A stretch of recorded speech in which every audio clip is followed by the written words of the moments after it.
10명도 넘는 사람들이 동시에 토하기 시작했습니다. 고급 레스토랑의 화려한 홀이 순식간에 아수라장으로 변했어요. 구급차 사이렌 소리가 밤거리를 가득 메웠죠. 보건소 직원들이 들이닥쳤습니다. 식약처 조사관들이 주방을 뒤지기 시작했어요. 대체 무슨 일이 벌어진 거야? 손님들의 비명과 기자들의 카메라 플래시가 동시에 터졌습니다. 그 중심에 한 남자가 서 있었어요. 하얀 셰프복을 입은 그 사람은 멍하니 무너져가는 현장을 바라볼 뿐이었습니다. 누구도 그를 믿어주지 않았어요. 당신이 한 거 맞죠? 모든 손가락이 그를 가리키고 있었습니다. 하지만 그는 정말 아무것도 하지 않았습니다. 그저 평범하게 성실하게 요리했을 뿐이에요. 대체 이 평범해 보이는 사람에게 무슨 일이 벌어진 걸까요? 그리고 18년이 흐른 지금 놀라운 반전이 우리를 기다리고 있습니다. 이 이야기가 궁금하시다면 잠시 구독 버튼을 눌러주세요. 평범해 보이는 사람들의 숨겨진 이야기를 매주 전해드립니다. 따뜻한 댓글도 부탁드려요. 자, 그럼 시간을 조금 되돌려 보겠습니다. 한겨울, 거리에는 사람들이 두꺼운 외투를 여미며 바삐 걸어가고 있었어요. 크리스마스 트리 조명이 거리를 밝히고 있었죠. 한 남자가 지하철역 계단에 앉아 있었습니다. 남루한 외투를 입고 손에는 찢어진 종이컵을 들고 있었어요. 지나가는 사람들은 그를 쳐다보지도 않았습니다. 도연이었습니다. 불과 반년 전만 해도 이 사람은 달랐어요. 깔끔한 셰프복을 입고 화려한 주방에서 일했었죠. 손님들은 그의 요리를 먹기 위해 한 달 전부터 예약을 했습니다. 음식 평론가들은 그의 이름을 입에 올렸어요. 하지만 그건 전부 과거 이야기입니다.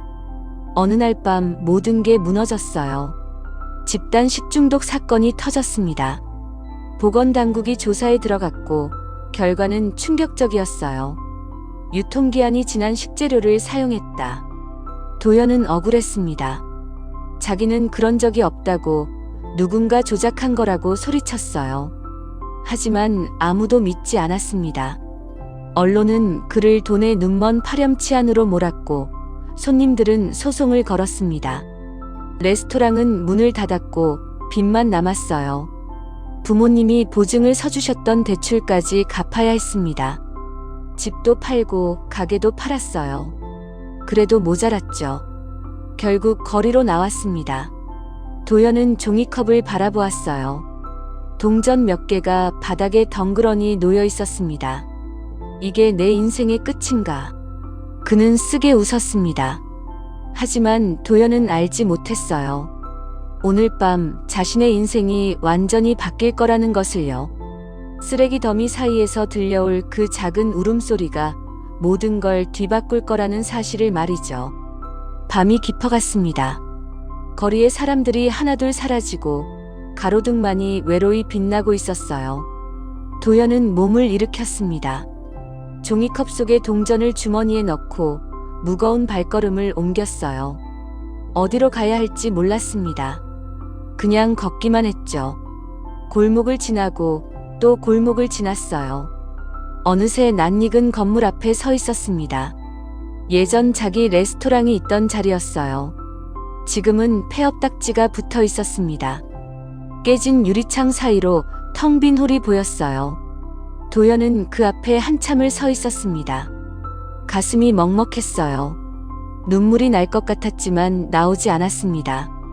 이미 다 말라버린 거였죠. 그때였어요. 어디선가 소리가 들렸습니다. 응애, 응애. 가느다란 울음소리였어요. 도연은 고개를 돌렸습니다. 소리는 건물 뒤편에서 들려오고 있었어요. 발걸음을 옮겼습니다. 뒷골목은 어두웠어요. 쓰레기 봉투들이 여기저기 쌓여 있었죠. 울음소리가 점점 가까워졌습니다.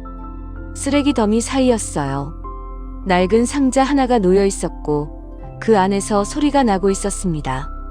도연은 조심스럽게 다가갔어요. 상자를 열었습니다. 악이었어요. 태어난 지 얼마 안 된 것 같은 작은 아기가 박스 안에 들어 있었습니다. 얇은 수건에 쌓여 울고 있었죠. 입술이 파랗게 질려 있었어요. 작은 손이 떨리고 있었죠. 도연의 가슴이 철렁 내려앉았습니다. 누가 이런 짓을? 그는 본능적으로 상자를 들어 올렸어요. 아기를 품에 안았습니다.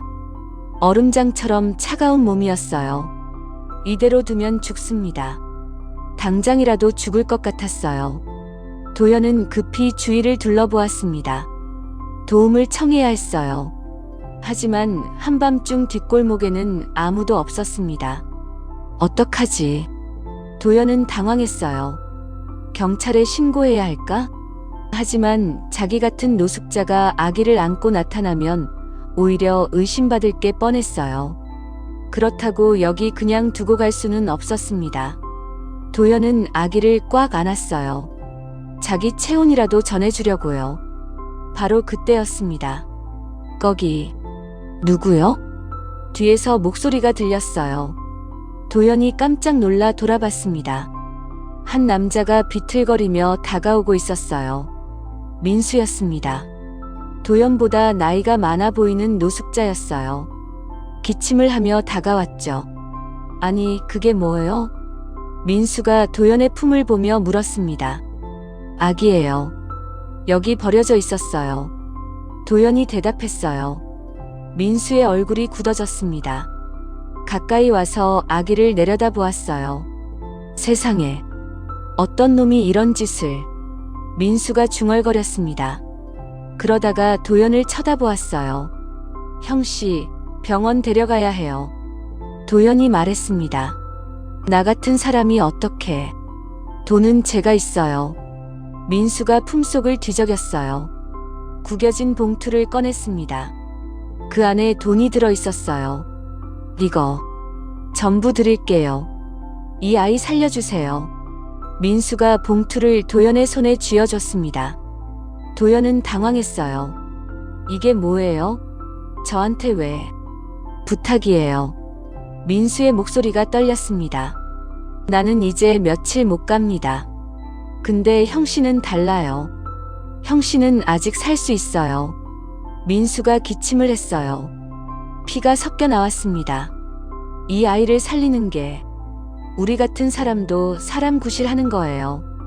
제발. 도연은 아무 말도 못했습니다. 민수의 간절한 눈빛이 가슴을 찔렀어요. 도연은 고개를 끄덕였습니다. 그날 밤 도연은 아기를 안고 병원을 찾아갔어요. 그리고 민수가 준 돈으로 가장 싼 쪽방을 구했습니다. 민수는 그 다음 날 조용히 세상을 떠났어요. 도연은 작은 아기를 내려다보았습니다. 너는 서우야. 비 내리는 밤에 온 아이니까. 그렇게 강도현과 한서우의 인연이 시작되었습니다. 세월이 흘렀습니다. 서우는 어느새 18살이 되어 있었어요.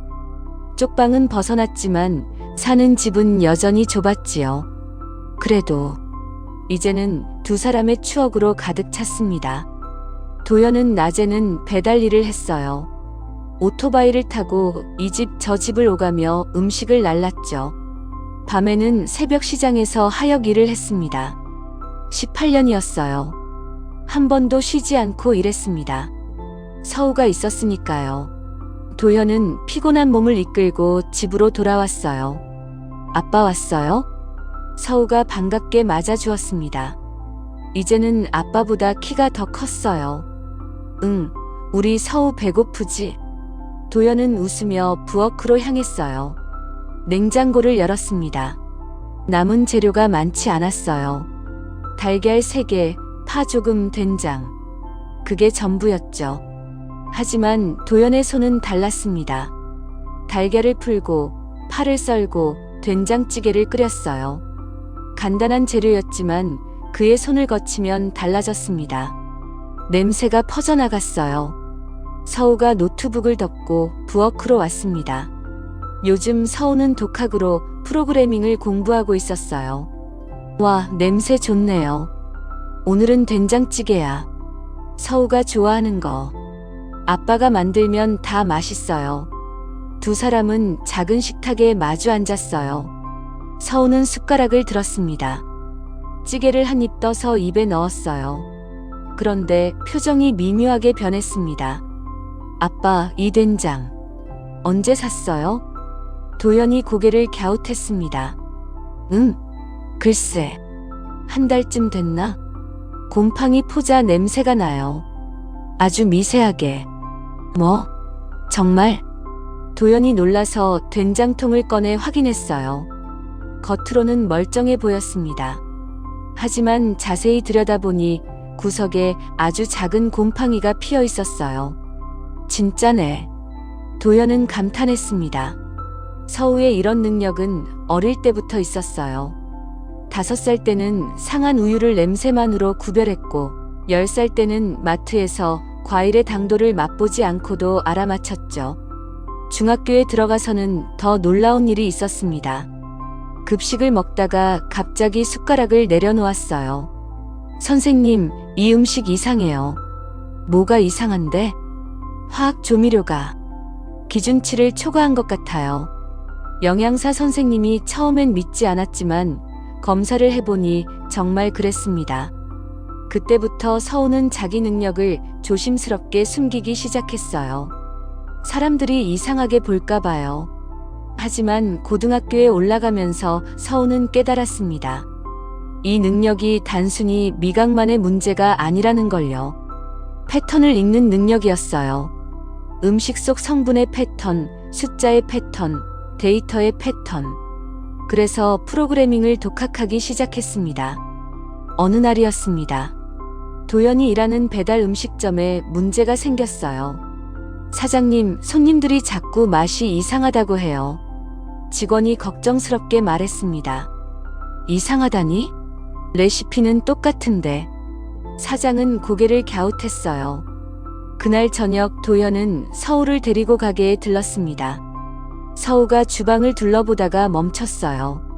아빠, 저 소스통 좀 봐요. 냉장고 안쪽을 가리켰습니다. 도연이 소스통을 꺼냈어요. 이게 왜? 서우가 뚜껑을 열고 냄새를 맡았습니다. 눈을 감고 깊이 들이마셨어요. 이거 방부제예요. 허용치를 훨씬 넘었어요. 내가 어떻게 알아? 냄새로 알 수 있어요. 그리고 서우가 라벨을 자세히 보았습니다. 대한식품.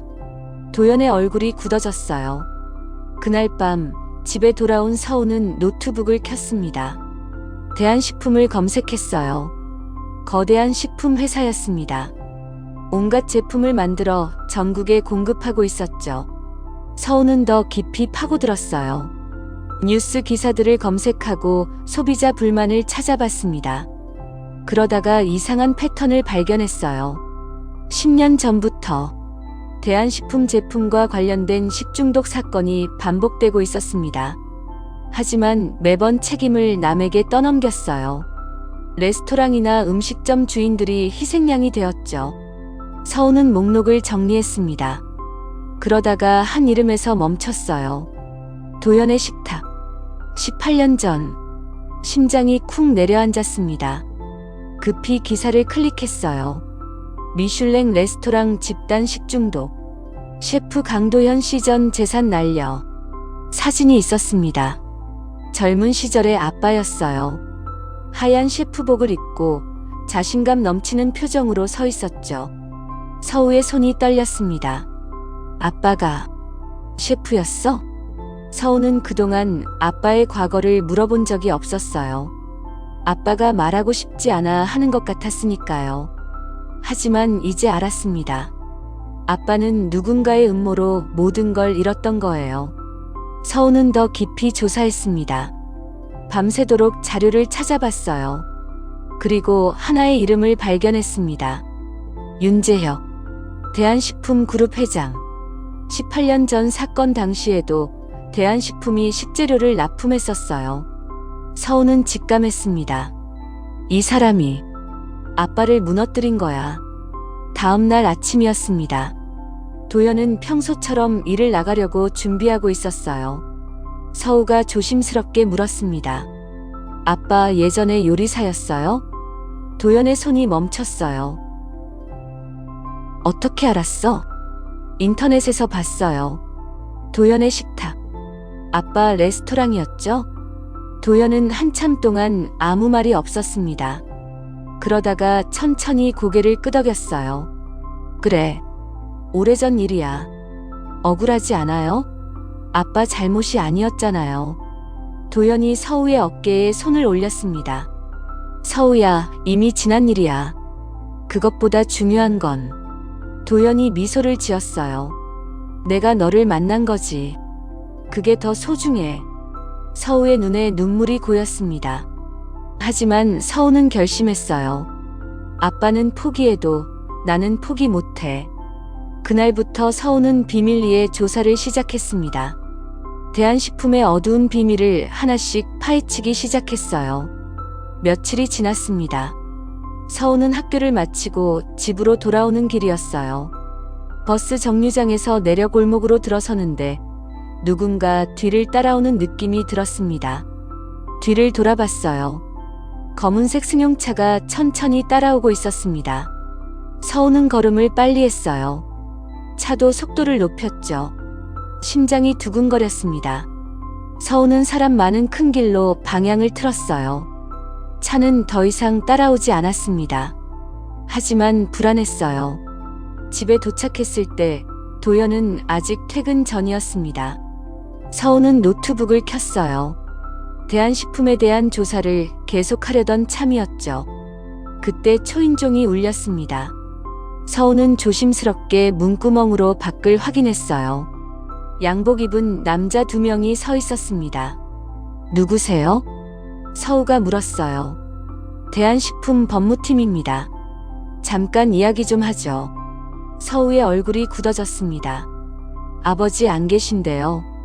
당신과 이야기하려고 왔습니다. 한서우 씨. 남자의 목소리가 차갑게 가라앉았어요. 서우는 문을 열지 않았습니다. 무슨 일인지 말씀하세요. 최근에 우리 회사에 대해 이것저것 조사하셨다던데요. 서우의 심장이 철렁했어요. 어떻게 알았지? 무슨 말씀이신지.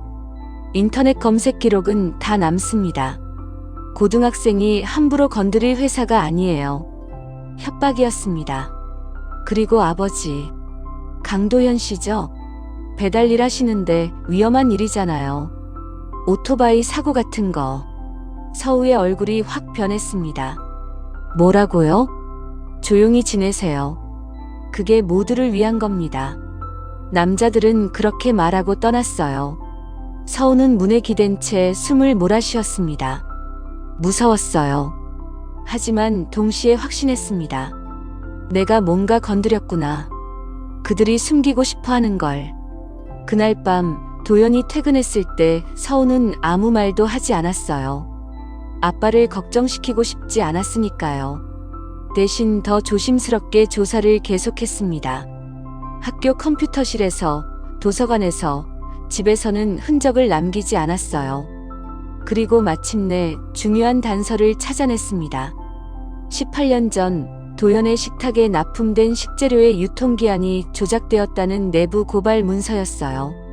하지만 그 문서는 묻혔고 고발자는 회사에서 쫓겨났습니다. 서우는 더 깊이 파고들었어요. 그러다가 놀라운 사실을 발견했습니다. 18년 전 같은 시기에 대한식품 회장의 아들 부부가 교통사고로 사망했다는 기사를 찾았어요. 윤재혁 회장의 외아들 부부 사망. 갓난아기 실종. 서우는 기사를 자세히 읽었습니다. 사고 날짜를 확인했어요. 그리고 자기 생일과 비교했습니다. 같은 날이었어요. 서우의 손이 떨렸습니다. 설마. 급히 거울 앞으로 갔어요. 자기 얼굴을 자세히 보았습니다. 그리고 기사 속 윤재혁 회장의 젊은 시절 사진과 비교했어요. 닮았습니다. 눈매, 코, 입매. 분명히 닮아 있었어요. 서우는 주저앉았습니다. 나는 누구지? 머릿속이 복잡했어요. 하지만 이내 정신을 차렸습니다. 중요한 건 지금이 아니야. 과거가 아니라 현재야. 서우는 더 많은 증거를 모으기 시작했어요. 며칠 후였습니다. 도연이 평소보다 일찍 귀가했어요. 얼굴이 창백했습니다. 아빠, 무슨 일 있어요? 서우야. 도연이 떨리는 목소리로 말했어요. 오늘 회사 사람들이 왔었어. 나한테 경고했어. 무슨 경고요? 내가 대한식품을 조사하고 있다고. 당장 멈추지 않으면. 도연이 서우를 꽉 안았습니다. 서우야, 제발 그만해. 아빠는 내가 다치는 게 제일 무서워. 서우는 아빠의 품에서 눈물을 흘렸어요. 미안해요, 아빠. 걱정 끼쳐서. 괜찮아. 다 괜찮아. 우리 그냥 조용히 살자. 하지만 운명은 그들을 가만두지 않았습니다. 다음 날 저녁이었어요. 서우가 학원에서 돌아오는 길이었습니다. 어두운 골목을 지나는데 갑자기 차 한 대가 앞을 가로막았어요. 문이 열렸습니다. 윤재혁이 내렸어요. 서우는 본능적으로 뒤로 물러섰습니다. 도망가지 마라. 윤재혁의 목소리가 울렸어요. 너는 내 손자다. 서우는 숨이 멎는 것 같았습니다. 뭐라고요? 18년 전 내 아들 부부가 죽었을 때 내가 실종됐어. 죽은 줄 알았는데. 윤재혁이 한 걸음 다가왔어요. 강도현 그자가 너를 데려간 거였구나. 아빠는 나를 구했어요. 서우가 소리쳤습니다. 구했다고? 유괴한 거지. 아니에요. 아빠는. 증거가 있느냐? 내가 어디서 왔는지 증명할 수 있느냐? 윤재혁이 냉소를 지었어요. 서우는 아무 말도 못했습니다. 정말로 증거가 없었어요. 내일 경찰이 강도현을 체포할 거다. 윤재혁이 차에 오르며 말했어요. 그리고 너는 집으로 돌아오는 거야. 내 진짜 집으로. 차가 떠났습니다. 서우는 그 자리에 얼어붙어 있었어요. 무릎에 힘이 풀렸습니다. 주저앉았어요. 아빠를 지켜야 해. 서우는 떨리는 손으로 휴대폰을 꺼냈습니다. 지금까지 모은 자료들을 확인했어요. 대한식품의 불법 첨가물 증거, 유통기한 조작 문서, 내부 고발 기록. 하지만 이것만으로는 부족했습니다. 윤재혁을 무너뜨리기엔 결정적인 한 방이 필요했어요. 서우는 밤새 생각했습니다. 그리고 마침내 깨달았어요. 내 미가. 이게 증거가 될 수 있어. 서우는 계획을 세우기 시작했습니다. 다음 날 아침이었습니다. 서우는 일찍 일어나 아빠에게 말했어요. 아빠, 오늘 학교 안 가요. 아빠랑 같이 있을래요. 도연은 이상하다는 표정을 지었지만 거절하지 않았습니다. 그래, 그럼 같이 있자. 두 사람은 평소처럼 아침을 먹었어요. 도연이 만든 계란말이와 된장국이었습니다. 아빠. 응. 18년 동안 고마웠어요. 도연이 깜짝 놀라 서우를 바라보았어요. 갑자기 왜 그래? 그냥 말하고 싶었어요. 서우가 미소 지었습니다. 바로 그때였어요. 현관문이 거칠게 두드려졌습니다. 경찰입니다. 문 열어주세요. 도연의 얼굴이 굳어졌어요. 서우는 아빠의 손을 꽉 잡았습니다. 괜찮아요, 아빠. 내가 다 준비했어요. 뭐? 도연이 되묻기도 전에 문이 열렸어요. 경찰관 여러 명이 들어섰습니다. 강도현 씨 맞습니까? 네, 맞는데요. 미성년자 약취 및 유인 혐의로 체포합니다. 차가운 수갑이 도연의 손목에 채워졌어요. 아빠. 서우가 달려갔지만 다른 사람들이 막아섰습니다. 양복을 입은 사람들이었어요. 서우 씨, 같이 가시죠. 누구세요? 대한식품 법무팀입니다. 윤 회장님께서 기다리고 계십니다. 서우는 도연을 바라보았어요. 도연은 눈물을 흘리며 고개를 저었습니다. 서우야, 아빠 걱정하지 마. 괜찮아. 저도 괜찮아요, 아빠. 곧 만나요. 서우는 담담하게 말했어요. 그 모습에 도연은 뭔가 이상함을 느꼈습니다. 서우가 너무 침착했어요. 도연은 경찰차에 실렸고 서우는 대한식품 차량에 탔습니다. 서우를 태운 차는 도심 외곽의 거대한 저택으로 향했어요. 높은 담장, 경비원들, 분수가 있는 정원. 다른 세상 같았습니다. 윤재혁이 현관에서 기다리고 있었어요. 어서 오너라. 저를 왜 데려온 거예요? 서우가 물었습니다. 윤재혁이 천천히 다가왔어요. 너는 윤가의 핏줄이다. 내 손자야. 증거라도 있어요? 유전자 검사 결과가 있다. 99.9% 일치. 윤재혁이 서류를 내밀었어요. 서우는 서류를 보았습니다. 정말로 유전자 검사 결과였어요. 18년 전 내 아들 부부가 죽었을 때 내가 실종됐어. 죽은 줄 알았는데. 윤재혁의 목소리가 낮아졌어요. 강도현 그자가 너를 유괴한 거였구나. 아빠는 저를 구했어요. 서우가 소리쳤습니다. 증거가 있느냐? 윤재혁이 냉소를 지었어요. 서우는 아무 말도 못했습니다. 윤재혁이 계속 말했어요. 이제 너는 윤희준이다. 내 아버지가 지으려던 이름이야. 저는 한서우예요. 제 아빠가 지어준 이름이요. 그 이름은 버려라. 이제 내 진짜 삶이 시작되는 거다. 윤재혁이 저택 안으로 걸어갔어요. 서우는 어쩔 수 없이 따라갔습니다. 화려한 대리석 바닥, 거대한 샹들리에, 값비싼 그림들. 하지만 서우의 눈에는 차갑게만 느껴졌습니다. 내 방이다. 윤재혁이 2층의 넓은 방을 열어 보여줬어요. 킹사이즈 침대, 최신형 컴퓨터, 옷장 가득한 명품 옷들. 마음에 드니? 싫어요. 서우가 잘라 말했어요. 왜? 아빠 냄새가 안 나니까요. 윤재혁은 한숨을 쉬었습니다. 시간이 지나면 적응할 거야. 그렇게 말하고 방을 나갔어요. 문이 잠기는 소리가 들렸습니다. 서우는 창밖을 바라보았어요. 높은 담장 너머로 도시가 보였습니다. 저 어딘가에 아빠가 있었어요. 서우는 가방에서 노트북을 꺼냈습니다. 그리고 USB 하나를 꺼냈습니다. 지난 몇 주간 모은 모든 증거가 담긴 USB였어요. 하지만 아직 부족했습니다. 결정타가 필요했어요. 서우는 방 안에 컴퓨터를 켰습니다. 놀랍게도 인터넷이 연결되어 있었어요. 윤재혁은 서우가 뭘 할 수 있을지 과소평가한 거였습니다. 서우는 능숙하게 키보드를 두드렸어요. 지난 몇 달간 독학한 프로그래밍 실력을 발휘했습니다. 대한식품의 내부 시스템에 접근하기 시작했어요. 보안이 삼엄했지만 서우는 포기하지 않았습니다.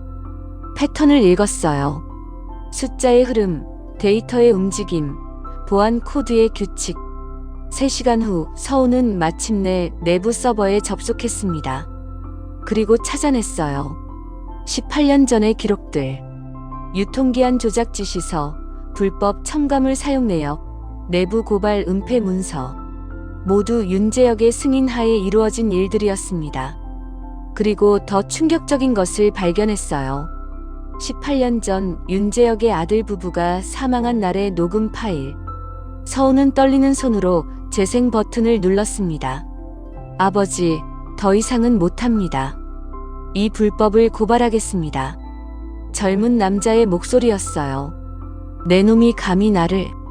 윤재혁의 목소리였습니다. 회사보다 사람의 생명이 중요합니다. 그렇다면 어쩔 수 없지. 그리고 끊겼어요. 서우는 날짜를 확인했습니다.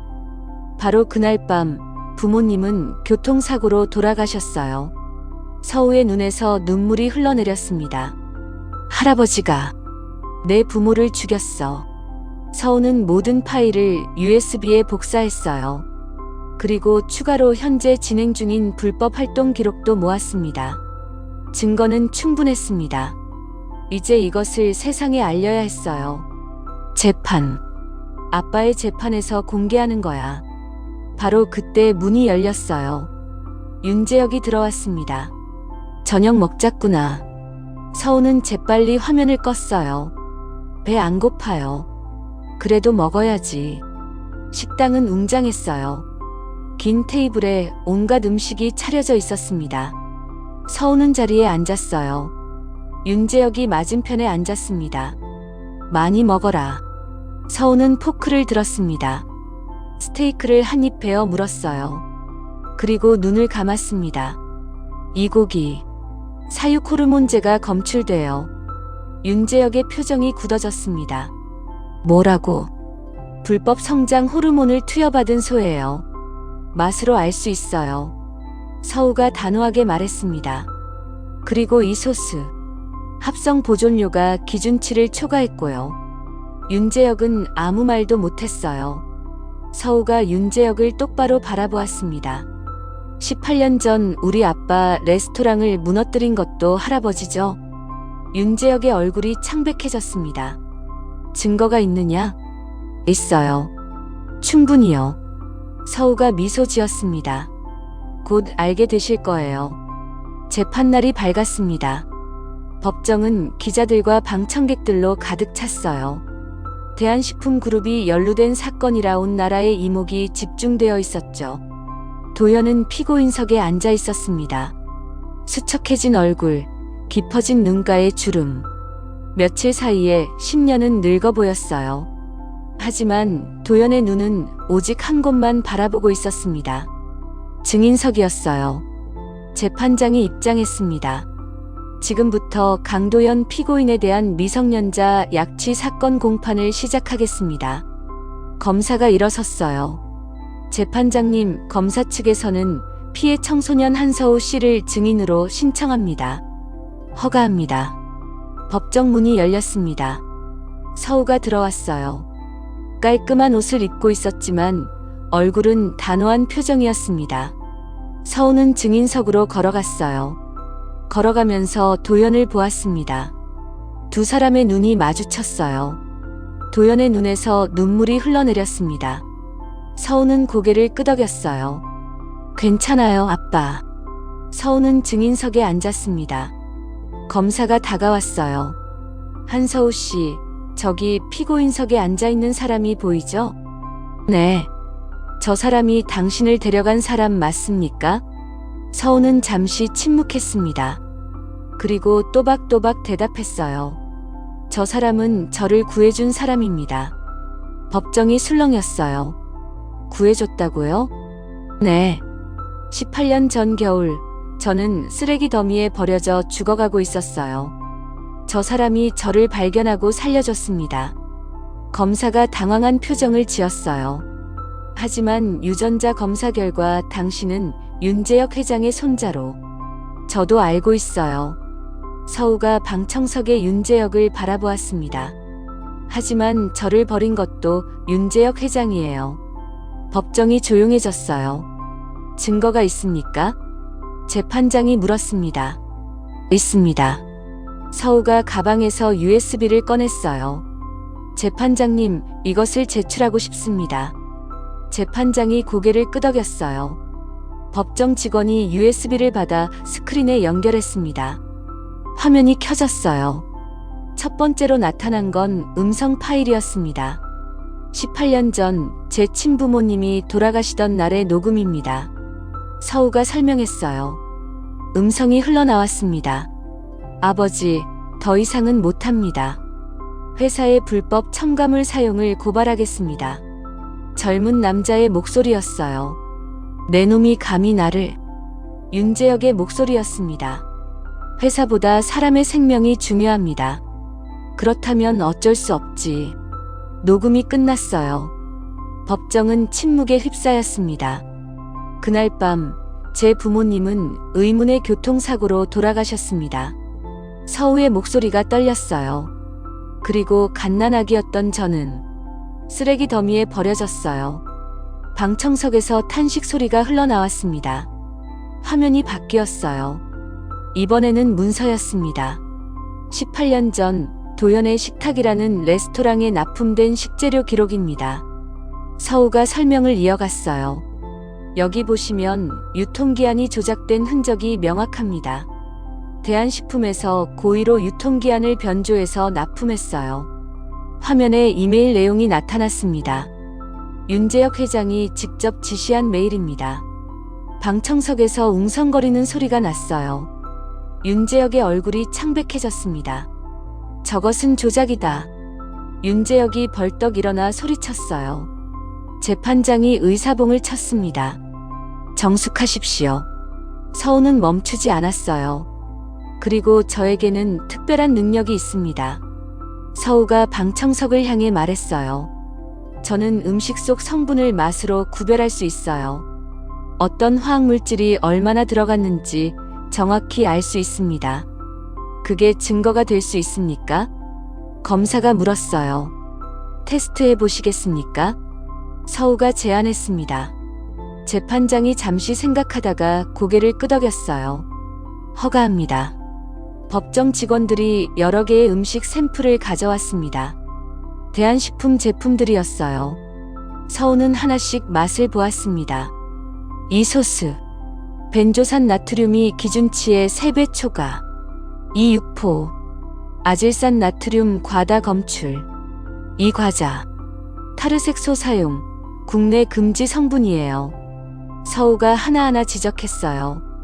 법정 직원들이 급히 식약처에 연락해 성분 분석을 의뢰했습니다. 1시간 후 결과가 나왔어요. 재판장님, 증인의 지적이 모두 정확합니다. 담당자가 보고했어요. 법정이 술렁였습니다. 서우가 계속 말했어요. 18년 동안 저는 행복했습니다. 좁은 쪽방에서 살았지만 아빠의 따뜻한 손길과 정성 어린 음식이 있었어요. 서우가 도연을 바라보았습니다. 아빠는 매일 새벽에 일어나 일했어요. 손이 얼고 몸이 아파도 절대 쉬지 않았죠. 서우의 눈에서 눈물이 흘러내렸어요. 왜냐하면 저한테 좋은 재료로 맛있는 밥을 해주고 싶어서였어요. 그게 진짜 아빠예요. 피는 안 섞였지만 진짜 아빠예요. 법정에 많은 사람들이 눈시울을 붉혔습니다. 재판장이 윤재혁을 바라보았어요. 윤재혁 씨, 이 증거들에 대해 할 말이 있습니까? 윤재혁은 아무 말도 하지 못했어요. 재판장이 의사봉을 들었어요. 증거 검토를 위해 잠시 휴정하겠습니다. 2시간 후 재판이 재개되었습니다. 재판장이 엄숙한 표정으로 말했어요. 제출된 증거를 검토한 결과 모두 진본으로 확인되었습니다. 방청석이 술렁였어요. 따라서 강도연 피고인에 대한 혐의는 무죄로 판단합니다. 재판장이 계속 말했습니다. 그리고 윤재혁에 대해서는 식품위생법 위반, 살인교사, 아동유기 혐의로 즉각 구속영장을 청구합니다. 경찰들이 윤재혁에게 다가갔어요. 수갑이 채워졌습니다. 안 돼. 나는 대한식품 회장이야. 윤재혁이 발버둥 쳤지만 소용없었어요. 도연은 석방되었습니다. 법정을 나서는 순간 서우가 달려왔어요. 아빠. 두 사람은 꼭 껴안았습니다. 서우야, 미안해. 아빠가 지켜주지 못해서. 아니야, 아빠. 우리가 함께 이겨낸 거야. 두 사람은 한참을 울었어요. 5년이 흘렀습니다. 서우는 23살이 되어 있었어요. 대학에서 식품공학을 전공하고 졸업했습니다. 대한식품은 완전히 달라졌어요. 어머니인 윤선희 회장이 경영권을 물려받았고 모든 불법을 청산했습니다. 그리고 도연을 제품 개발 이사로, 서우를 품질관리 책임자로 영입했어요. 회사의 모든 제품에서 불법 첨가물이 사라졌습니다. 서우의 특별한 미각이 최고의 품질 검증 도구가 되었어요.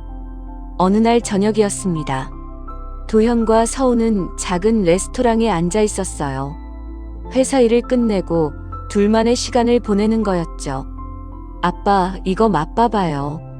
서우가 접시를 내밀었어요. 도연이 한 입 먹었습니다. 훌륭한데? 내가 만든 거야? 아빠한테 배운 거죠. 어릴 때 아빠가 해주던 그 맛. 도연은 미소를 지었어요. 서우야, 아빠가 물어봐도 될까? 응. 너 진짜 후회 없어? 재벌 후계자 자리도 마다하고. 서우가 고개를 저었어요. 아빠, 나한테 가장 귀한 건 돈이 아니야. 서우가 도연의 손을 잡았습니다. 아빠랑 함께하는 이 시간이 세상 어떤 것보다 소중해요. 도연의 눈에 눈물이 맺혔어요. 고마워, 서우야. 제가 더 고마워요, 아빠. 저를 포기하지 않아줘서. 두 사람은 웃으며 식사를 계속했어요. 레스토랑 창밖으로 저녁 노을이 지고 있었습니다. 쓰레기 더미에서 시작된 인연. 피 한 방울 섞이지 않았지만 세상 어떤 부자보다 진한 사랑. 도연은 18년 전 그날 밤을 떠올렸습니다. 얼어 죽어가던 작은 핏덩이. 그 아이를 품에 안았던 순간. 그때 시작된 이야기가 지금 이렇게 아름답게 이어지고 있었어요. 서우는 아빠의 손을 바라보았습니다. 거칠고 굳은 살 박힌 손. 하지만 세상 어떤 손보다 따뜻한 손이었어요. 이 손이 자신의 인생을 구했고 18년을 지켜줬습니다. 아빠. 응. 사랑해요. 도연이 서우의 머리를 쓰다듬었어요. 나도 사랑해, 우리 서우. 그들의 이야기는 이렇게 계속되고 있습니다. 진짜 가족의 의미를 보여주는 이야기로요.